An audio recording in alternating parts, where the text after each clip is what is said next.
Salut à tous, j'espère que vous allez bien. Aujourd'hui vidéo spéciale, avant-match, demi-finale Croatie-Argentine, France-Maroc, incroyable, c'est parti.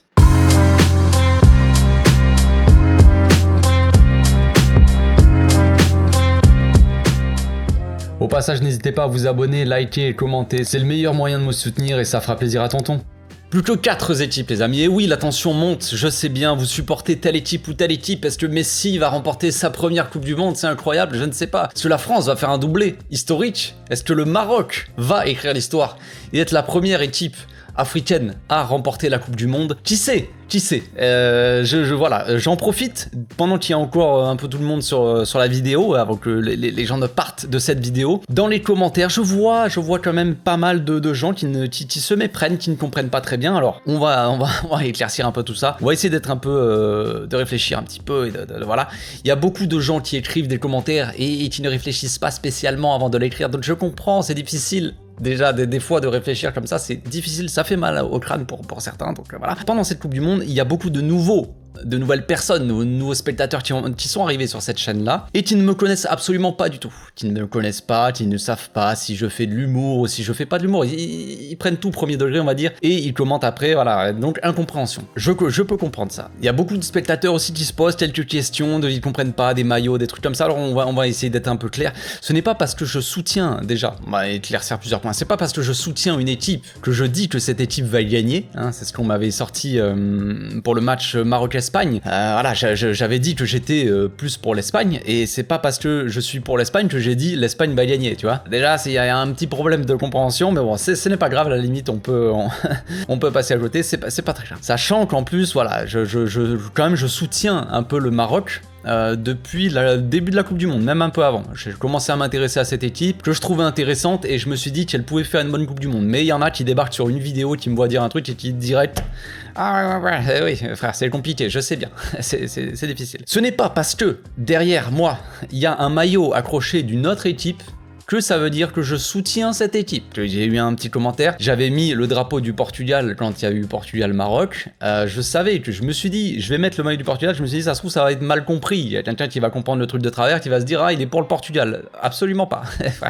C'est j'ai un maillot du Portugal, il y a un match Portugal-Maroc, et si j'accrochais le maillot, tu vois un peu la réflexion très simple, hein, pas non plus... Alors je ne suis pas absolument pas pour le Portugal, en fait, frérot. Donc c'est pas parce que j'affiche un maillot que je suis spécialement pour l'équipe, ou quoi que ce soit, ou que je sais pas, une provocation, c'est rien, frère. Voilà, faut pas avoir plus loin que ça. C'est pas parce qu'il y a un autre maillot accroché derrière que celui du Maroc que j'aime pas le Maroc, frère. C'est juste là, faut pas non plus pousser trop le truc trop loin, tu vois. Ce n'est pas parce que je suis français, aussi, hein, les gars, que je supporte l'équipe de France, voilà, ou que j'aime cette équipe de France, voilà.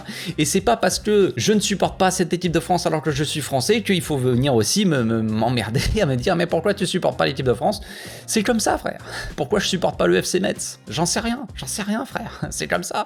Je supporte le Barça, je suis pas espagnol, donc voilà. Donc voilà, faut arrêter un peu ce genre de truc d'a priori assez direct comme ça, où tu tombes sur une vidéo, la première fois que tu vois une vidéo de ce gars de ta vie, frère, tu vois un truc et tu dis direct, tu te fais direct une idée, tu le rentres dans une case. Non, absolument pas. Tu as tout faux, monsieur. Ne commande pas. Et aussi, c'est pas parce que je dis, ouais, le Maroc, ils nous ont menti, genre ça, c'était la petite vanne que j'avais sortie, pour dire que le Maroc, il surprend tout le monde. Genre, on va pas me sortir non plus que le Maroc, c'était prévu qu'ils aillent en finale et qu'ils gagnent la Coupe du Monde, les gars. Je veux dire, soyons objectifs. C'est quand même assez historique. C'est pas comme si le Maroc arrivait tout le temps en demi-finale, tu vois, et que, enfin, quand je dis la petite vanne, le Maroc, ils nous ont menti, en fait, ils sont venus pour la gagner, c'est une petite vanne, frère, c'est pour rigoler. Donc, faut pas prendre tout premier degré, direct, foncer dans le tas, frère, sans réfléchir. Voilà, il faut se calmer aussi, c'est du football, les amis, hein. On est avant tout là pour s'amuser et profiter.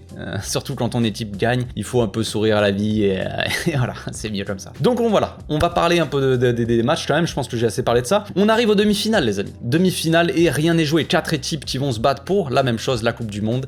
Arriver, soulever la coupe, c'est incroyable et la tension, elle monte. Évidemment, chez les supporters, on l'a bien vu dans les commentaires, mais aussi, voilà, c'est chez les joueurs, j'imagine. Comme prévu, l'Argentine, on va dire, est toujours dans la course, même si elle est moins flamboyante en tout cas, leur parcours est moins ouf que potentiellement ça aurait pu l'être, on va dire. La France, que j'ai clairement sous-estimé avant cette cette Coupe du Monde, je fais mon mea culpa, je m'excuse, j'avais sous-estimé cette équipe de France, je la voyais pas aussi forte, et franchement, elle est quand même assez forte, elle est proche d'un doublé historique. Avant ça, elle devra battre une équipe du Maroc qui fait partie des équipes les plus solides de la compétition du tournoi, avec la Croatie, hein, deux équipes assez solides, assez similaires je trouve. On peut clairement applaudir le parcours de ces deux équipes qui ont réussi quand même à sortir d'un groupe difficile. Pour moi, j'avais dit avant cette Coupe du Monde que le groupe du Maroc et de la Croatie, de la Belgique et du Canada était le groupe le plus serré, le groupe le plus compliqué à pronostiquer, même si au final j'avais dit que le Maroc et la Croatie allaient sortir, mais je pensais que la Croatie serait première et le Maroc deuxième, et au final c'est l'inverse, mais c'était un groupe assez difficile à pronostiquer, et les deux sont non seulement sortis du groupe, mais en plus de ça, se retrouvent tous les deux en demi-finale. C'est assez ouf. Ce sera assez dingue d'ailleurs d'avoir vu débuter Maroc-Croatie pour le premier match de la Coupe du Monde, qui font match nul et qui se retrouvent en finale de Coupe du Monde. Ça serait fou, ça fait penser un peu au Portugal. En 2004, Portugal-Grèce qui s'étaient rencontrés dans le premier match de l'Euro, c'était pour l'Euro, et qui se sont retrouvés en finale. C'était assez fou. Enfin bref, rien n'est joué jusque là, personne n'est vraiment favori à arriver en demi-finale de toute façon, tout est redistribué, j'ai envie de dire, les cartes sont redistribuées. Sur le papier, il y a peut-être des équipes qui sont favorites, on va dire l'Argentine peut-être ou la France, mais la réalité est tout autre. Sur le terrain, je veux dire, ça reste 11 gars contre 11 gars et ça ne veut absolument rien dire. Favorite sur le papier et encore. Première demi-finale, Croatie-Argentine, Croatie, équipe ultra solide avec un milieu très complet, Modric, Brozovic, et Kovacic, très fort, très complémentaire ce milieu-là. Une défense solide avec Guardiola qui est peut-être la révélation, peut-être un des meilleurs défenseurs de cette Coupe du Monde, qui est monstrueux tout simplement. Un gardien de but aussi exceptionnel qui a sauvé son équipe, et au final d'avoir un gros gardien de but comme ça qui fait des différences et qui te sauve à quand même plusieurs matchs d'affilée, ça fait aussi la différence dans ce genre de compétition. Un peu comme Lloris par exemple contre l'Angleterre qui a sorti un très gros match. On n'avait pas forcément vu des gros matchs de Lloris, enfin pas plus que ça dans le début de la Coupe du Monde, et là dans le match le plus compliqué pour l'équipe de France, il a répondu présent et il a sauvé un peu son équipe à pas mal de moments, donc important. Et pour finir donc la Croatie qui a une attaque peut-être un peu plus faible, disons que c'est le domaine un peu plus faible de cette équipe, hein. La défense et le milieu sont très solides, mais l'attaque c'est un peu, quand je dis plus faible ça veut pas dire qu'ils sont complètement faibles, mais c'est pas des attaquants de fou et tout ça, mais ils peuvent quand même faire mal en contre, ils peuvent tuer l'équipe en contre-attaque. On l'a bien vu contre le Brésil qui ont un peu sous-estimé, ils étaient tranquilles, on a marqué, on est tranquille. Non, ils se sont pris une contre-attaque éclair, ils se sont fait égaliser, ils ont perdu au tir au but les gars. Ça peut être très cruel et ça peut aller très vite contre la Croatie. Le parcours de la Croatie ressemble quand même vachement à leur dernier parcours en Coupe du Monde, où ils avaient fait souvent des matchs nuls, souvent des prolongations et souvent des tirs au but. C'est ce qu'ils avaient fait en huitième de finale et en quart de finale dans leur dernière Coupe du Monde, et c'est ce qu'ils ont fait là contre le Japon et le Brésil. Leur gardien les sauve souvent de ces situations, mais cette fois-ci l'Argentine, ils ont aussi un gardien comme ça qui s'en sort assez bien dans ces situations, dans ces tirs au but, tout ça. Donc rien n'est joué, rien n'est joué. L'Argentine a assez mal démarré sa compétition avec une défaite d'entrée contre l'Arabie Saoudite, on l'a tous vu. Défaite un peu choc, on s'est dit le favori ou un des favoris de ce mondial-là qui perd direct contre l'Arabie Saoudite. Qu'est-ce qui se passe? Est-ce qu'ils vont sortir tout ça? Après ils se sont rattrapés contre le Mexique, contre la Pologne, c'était des équipes qui jouaient pas trop au football, on va dire, c'est vraiment, ça défendait, mais ça proposait pas grand-chose en attaque. Le Mexique peut-être en contre-attaque avec Lozano et tout ça, mais la Pologne vraiment, c'était un match vraiment à sens unique. L'Australie a montré un peu plus de résistance, on va dire. C'est une équipe qui défend beaucoup, mais qui aussi joue les coups sur des longs ballons. C'est assez simple. Ils ont fait du mal à certaines équipes. L'Australie qui a battu quand même le Danemark, c'est assez fou quand même. Je veux dire, en termes de football, les qualités, tout ça, tu t'attends à autre chose quand même. Les Pays-Bas contre l'Argentine ont quand même été beaucoup plus un plus gros morceau, on va dire, forcément. Au début, l'Argentine s'en sortait bien, mais voilà, il y a Paredes qui est rentré, voilà. Le match, il a été très tendu contre les Pays-Bas, avec toutes les provocations un peu avant le match, toutes les embrouilles pendant le match et les séances de tir au but où vraiment les joueurs, les Hollandais, ils cherchaient un peu la merde, tout ça, les Argentins cherchaient un peu la merde avec Paredes pendant le match, qui a fait n'importe quoi, c'était un peu débile mental, mais bon bref, c'est comme ça, c'est le football. Et on reproche aussi souvent à Messi son manque, on va dire, de caractère par rapport à Maradona, on va dire, comme pouvait l'avoir Maradona, qui portait l'équipe à lui tout seul et qui avait aussi ce gros caractère, tu vois. Et on reproche souvent ça à Messi, qui est assez assez discret, pendant les défaites ou les éliminations de son équipe, puis voilà, il est là, il prend pas trop la parole, voilà. Mais après, c'est juste pas la même personnalité, tout simplement, les gars. Mais on voit un Messi un peu plus virulent quand même contre les Pays-Bas. Là, Messi, il les a posés sur le terrain quand même. Il a répondu présent, que ça soit par la parole ou sur le terrain, tout simplement. Donc ça fait plaisir. Est-ce que il sera seul ou est-ce que ses copains vont quand même l'accompagner dans les prochains matchs? Réponse réponse demain, hein, tout simplement. Moi, je précise vite fait quand même que c'est une vidéo où je donne pas forcément de pronostic de match, hein, les gars, je donne juste mon ressenti un peu d'avant-match. Donc on peut s'attendre à un match assez fermé, hein, comme avec une équipe croate quand même qui sera très solide derrière, qui va essayer de contrôler le match avec son milieu de terrain quand même, qui sait très bien jouer au ballon, et qui subira peut-être un peu plus par rapport à un peu plus que l'Argentine, on va dire, parce que l'Argentine c'est assez solide, c'est assez agressif, mais c'est plus offensif que défensif. La Croatie c'est plus une équipe défensive, donc logiquement l'Argentine devrait être plus dangereuse, on va dire, offensivement, et les Croates plus solides. Attention aux contre-attaques, évidemment, des Croates qui peuvent faire très mal. Attention aussi aux prolongations, voilà. Donc contre le Brésil, la Croatie, ils ont tenu très longtemps, ils ont même réussi à égaliser, alors qu'ils semblaient KO les mecs. La fraîcheur physique aussi, physique sera importante, j'imagine. La Croatie vient d'enchaîner quand même 2 prolongations et 2 séances de tir au but, donc la fraîcheur physique et psychologique, elle peut rentrer en jeu aussi. Alors que l'Argentine, eux, ils ont fait juste les prolongations et les tirs au but contre les Pays-Bas, mais avant ça, ils avaient gagné l'Australie assez facilement. Disons qu'il n'y avait pas eu de problème de prolongation, tout ça. Donc l'Argentine, comme je le disais, ils sont pas aussi flamboyants et certains ont du mal un peu physiquement, comme Di Maria qui se retrouve sur le banc parce qu'il n'est pas à 100%. Rodrigo de Paul qui a dû sortir dans les derniers matchs, Romero aussi derrière, donc c'est difficile.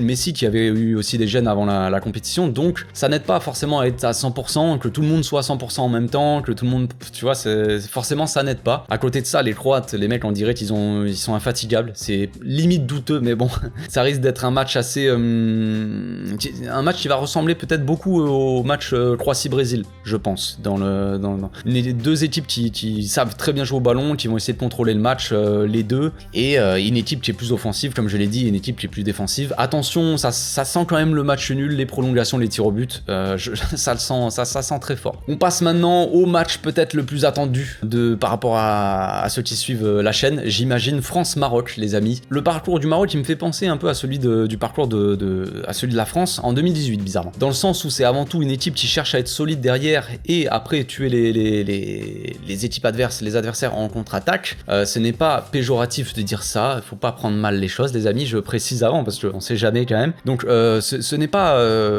c'est une façon de jouer, c'est comme ça, mais c'est pas négatif ce que je dis. C'est juste que ils cherchent à être solides. L'équipe de France a gagné sa Coupe du Monde 2018 en jouant comme ça, en étant très solide derrière et en jouant tous les coups à fond en contre-attaque. Pourquoi pas? C'est comme ça, c'est pas un problème en soi. Donc cette équipe du Maroc me fait penser un peu à cette équipe de France là, dans le sens où voilà, la façon de jouer, on va dire plus ou moins, hein, pas exactement, mais tu m'as compris, mais pas uniquement. Donc on voit aussi quelque chose en plus dans cette équipe. Il y a un truc en plus, comme cette équipe de France en 2018 où il y avait une symbiose dans l'équipe, une atmosphère parfaite en fait. Que ça soit entre les joueurs, avec le coach, tout ça, il y avait tout le monde va dans la même direction en fait. Et les mecs, il y a une ambiance, une très bonne ambiance dans l'équipe, tout ça, et ça fait penser un peu à cette équipe de France, parce que souvent dans les équipes, on l'a vu dans la Coupe du Monde, il y a souvent des petites embrouilles, ou même ça fait penser aussi à l'équipe d'Argentine en Copa América qui a vraiment un groupe très soudé en fait. Et souvent les groupes soudés comme ça, ils vont très loin dans les compétitions parce que tout va très bien et chacun donne sa vie pour l'autre, tout simplement. Chacun donne sa vie sur le terrain, il n'y a pas d'embrouille à la con, tout ça, et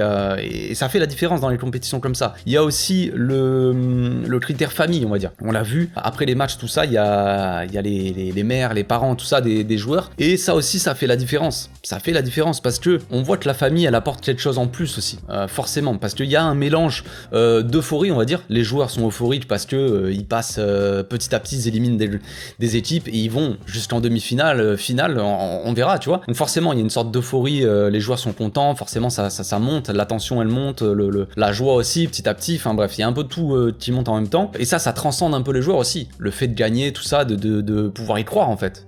Psychologiquement, tu te dis, mais on peut aller au bout, en fait, on a les capacités, on peut le faire.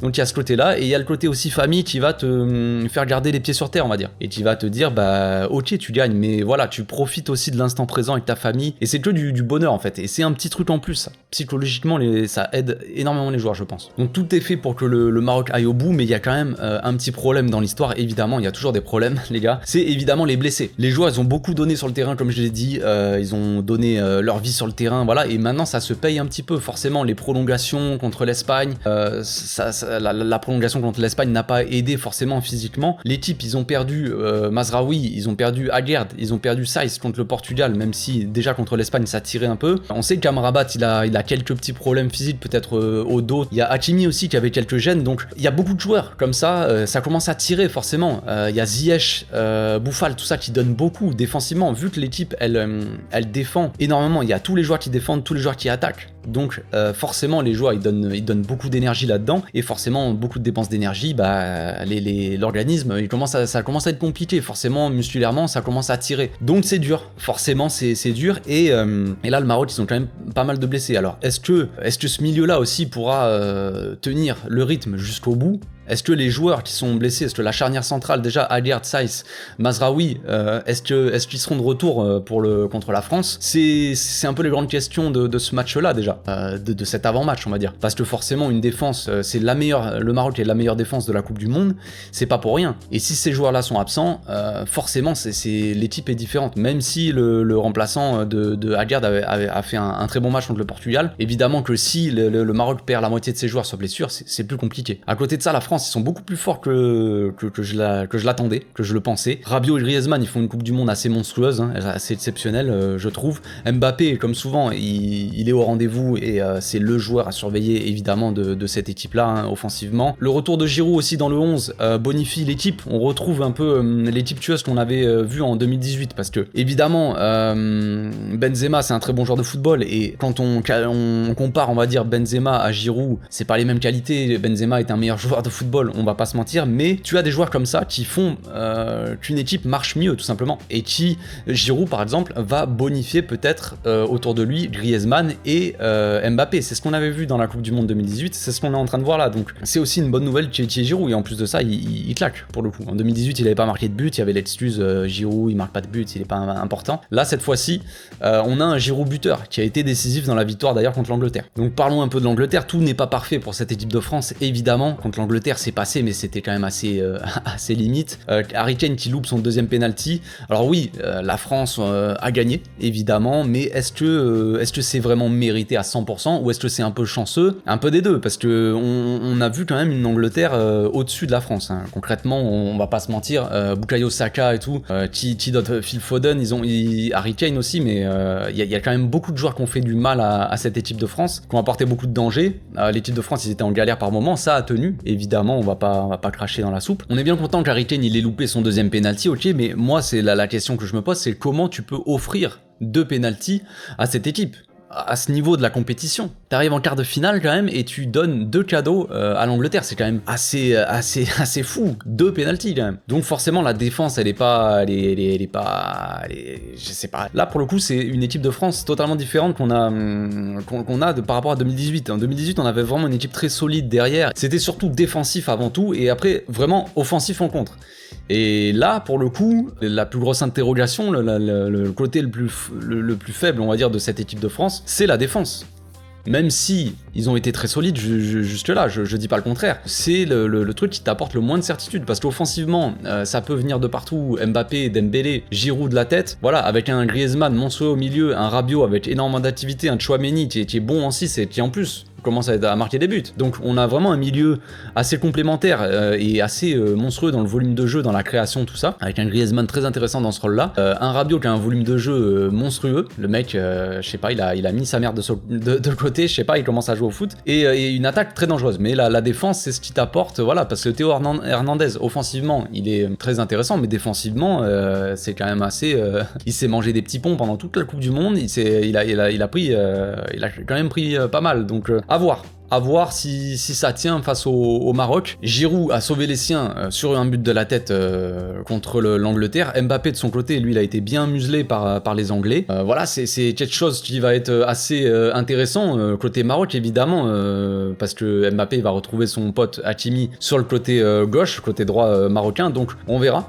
Ça va être le duel assez intéressant à voir. Hakimi, je pense qu'il a la vitesse et la puissance pour tenir Mbappé, mais il risque de pas être seul, on va dire, sur lui non plus. Donc le match va être assez intéressant et rien n'est joué. Ça peut très bien aussi aller en prolongation, tir au but. Franchement, ça va être des matchs de plus en plus fermés, on va dire. C'est normal, c'est pas question d'équipe, c'est pas question de truc, c'est question de demi-finale et ça commence à... Enfin, chaque erreur peut être fatale, on va dire. Et pour le moment, disons que les erreurs côté marocain, il n'y en a pas eu énormément. Défensivement, ils n'ont pas forcément fait d'erreurs, ils sont assez solides, assez cohérents derrière, chacun, vraiment, il n'y a pas très peu d'espace. Ils ont été très défensifs contre l'Espagne, ils ont été un peu moins défensifs, on va dire, contre le Portugal, on va dire, il y avait beaucoup plus d'espace à jouer. Contre la France, il risque d'avoir beaucoup plus d'espace, un peu comme le Portugal, il y aura moyen de jouer les contres à fond. Donc ça va être très intéressant à voir, je pense, et rien n'est joué, comme je l'ai dit. Il y en a qui se voient déjà gagner le match. Je pense que ça sera pas si facile que ça, ce match-là, tout simplement. Si les équipes sont arrivées jusque-là en demi-finale, ce n'est pas pour rien, les amis. Ce n'est pas que le match va pas être si facile que ça. Je vois dans les commentaires, certains, on va gagner 7-0.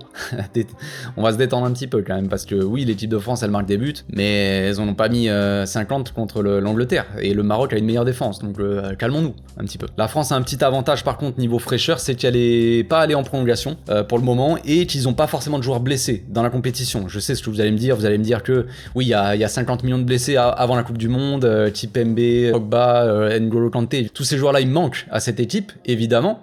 Mais pendant la compétition, mis à part Benzema qui n'a pas vraiment au final démarré la compétition, pendant la Coupe du Monde, il n'y a pas eu de blessés. Là, le Maroc, ils ont perdu quasiment tous leurs défenseurs. Voilà, donc c'est un peu différent, tu vois. Et la France a cet avantage-là. Donc attention, j'espère que tous les Marocains sont de retour quand même, tous les joueurs, parce que sinon, ça risque d'être beaucoup plus compliqué forcément. Donc dites-moi dans les commentaires votre pronostic. Vous n'êtes pas obligé d'être méchants les uns envers les autres, les amis. Juste un pronostic tranquillou, hein, pas besoin de sortir des dingueries.